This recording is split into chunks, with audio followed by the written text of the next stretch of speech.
श्रोता प्रेमियों, मैं राम सागर शास्त्री आप लोगों के समक्ष रखने जा रहा हूं परीक्षित मोक्ष की कथा।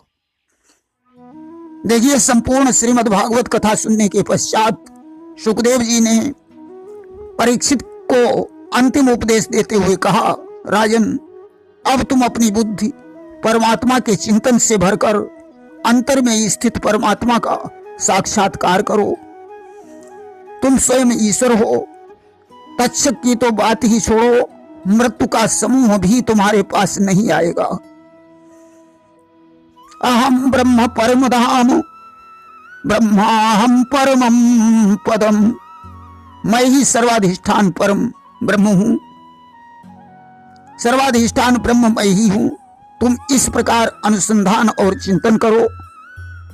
सुखदेव जी का ऐसा उपदेश सुनकर परीक्षित अपने आत्म स्वरूप में स्थित हो गए। अब उन्हें तक्षक का कोई भय नहीं रहा। राजा परीक्षित ने सुखदेव जी का पूजन किया। पूजन स्वीकार करने के पश्चात सुखदेव जी वहां से चले गए।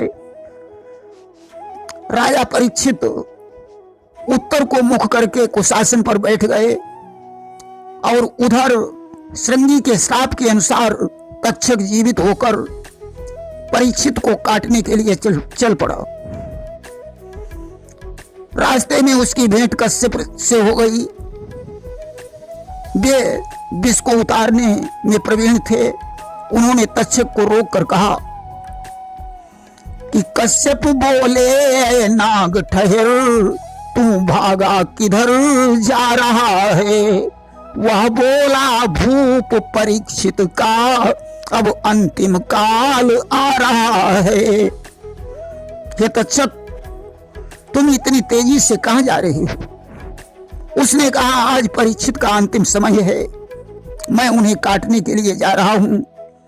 कश्यप ने कहा, तक्षक, तुम वापस लौट जाओ, क्योंकि जहां तक हमारी निगाह पहुंचेगी वहां तक प्राणियों की मृत्यु तुम्हारे द्वारा नहीं हो सकती है। कि जितनी दूरी तक नजर मेरी हे नाग पहुंचने पाएगी, उतनी दूरी के जीवों की जान नहीं निकलने पाएगी। तक्षक ने कहा, अच्छा, तब तो यही परीक्षण कर लिया जाए। मैं इस वृक्ष को फन मारकर सुखा दूंगा और तुम इसे हरा भरा कर देना। कश्यप ने शर्त को स्वीकार कर लिया। अब तो तक्षक ने उस वृक्ष में फन मारा। उसके जहर के प्रभाव से वृक्ष सूख गया और उस पर बैठे हुए पक्षी भी बेहाल हो गए।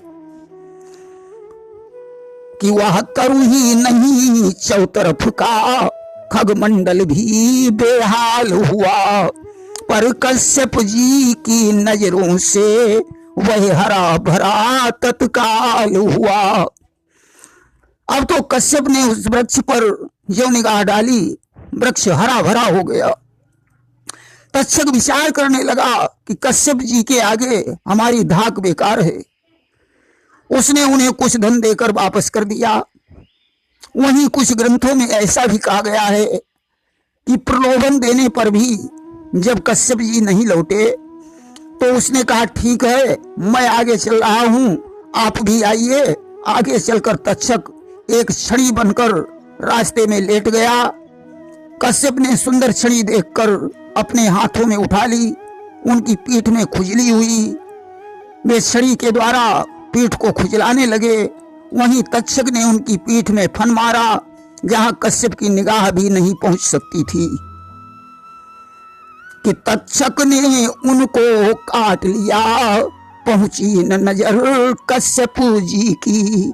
क्षण ही भर पीछे मिली खाक उस पृथ्वी पर कश्यप जी की। क्षण मात्र में कश्यप जी का प्राणांत हो गया। तक्षक ब्राह्मण बनकर परीक्षित के पास पहुंचा। मौका पाकर उसने सूक्ष्म रूप धारण करके एक फूल में प्रवेश किया। वही फूल माली ने सूंघने के लिए परीक्षित जी को दिया।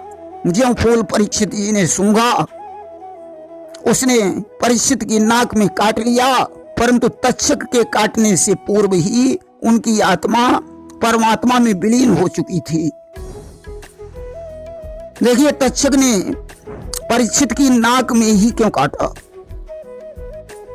सुखदेव जी जिस समय परीक्षित को महाभारत की कथा में भगदत्त के रण का वर्णन कर रहे थे, उन्होंने कहा कि भगदत्त रण में भीमसेन ने हाथियों को उठाकर आकाश में फेंक दिया, जो आज भी आकाश में चक्कर काट रहे हैं। यहीं पर सुखदेव जी को शंका बन गई कि भला ऐसा कैसे हो सकता है, और उन्होंने अपनी नाक सिकोड़ ली थी। इसी कारण तक्षक ने उनकी नाक में काटा था कि सब लोगों के देखते आया देव विमान, किया परीक्षित राज ने सुरपुर को प्रस्थान। आज सभी के देखते देखते स्वर्ग से देव विमान आया और परीक्षित जी उसमें बैठकर स्वर्ग लोक को चले गए। इसके आगे का प्रसंग श्रवण करने के लिए आप लोग हमारा प्रसंग श्रवण करें आस्तिक मुनि की कथा, जिसमें जन्मेजय ने अपने पिता परीक्षित को तक्षक द्वारा डसने के कारण ब्राह्मणों को बुलवाकर नाग यज्ञ किया। अस्तु उस यज्ञ की प्रचंड अग्नि में बड़े बड़े सर्पों को जलता देखकर तक्षक भयभीत होकर इंद्र की शरण में गया और उनके इंद्रासन में लिपट गया। जन्मेजय ने तक्षक को यज्ञ में न देखकर ब्राह्मणों से कहा कि वह अधम तक्षक यहां आकर भस्म क्यों नहीं हुआ। ब्राह्मणों ने कहा राजेंद्र, वह इंद्र की शरण में गया है, इंद्र उसकी रक्षा कर रहे हैं। जन्मेजय ने कहा ब्राह्मणों, तुम इंद्र के समेत तक्षक को अग्नि में भस्म कर दो।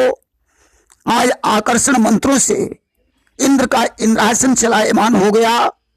तभी बृहस्पति जी ने कहा राजन, तक्षक के डसने से पिता का मरण सुनकर आप इतना क्रोध न करें, क्योंकि जीवों का जीवन, मरण और परलोक अपने कर्मों से ही होता है। अस्तु हिंसा करना बंद कर दो। इस यज्ञ में अनेकों नाग जलकर भस्म हो चुके हैं। आज जन्मेजय ने नाग यज्ञ को बंद करवा दिया। प्रेम से बोलिए वृंदावन बिहारी लाल की जय।